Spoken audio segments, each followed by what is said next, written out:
Hello guys, welcome back to the channel, where we simplify complex car components so you can take better care of your vehicle. Today, we're talking about the oil control valve, or OCV. It's a small yet essential part of your engine that plays a big role in performance and efficiency. Stick around to learn how it works, common issues, and how you can fix it yourself.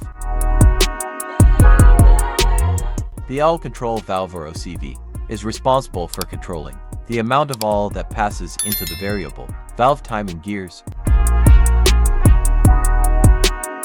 The oil control valve is not found in all vehicles, but it is usually located in cars that have engines with variable valve timing systems in them.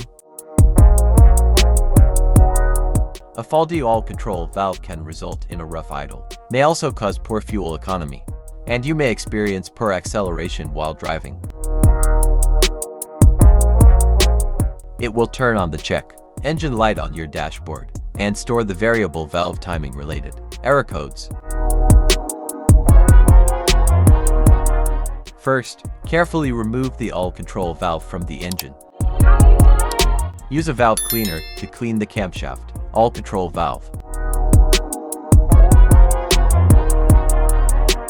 Then use a multimeter to proceed with a test on the camshaft oil control valve. At an ambient temperature of 68 degrees Fahrenheit, the valve resistance is between 6.9 ohms to 7.9 ohms. If you do not get a reading, this indicates that the camshaft oil control valve is faulty and needs to be replaced.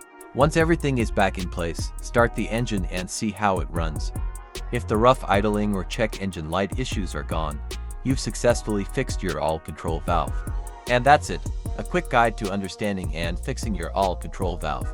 If you found this video helpful, be sure to give it a thumbs up, subscribe for more DIY car tips, and leave a comment with your questions.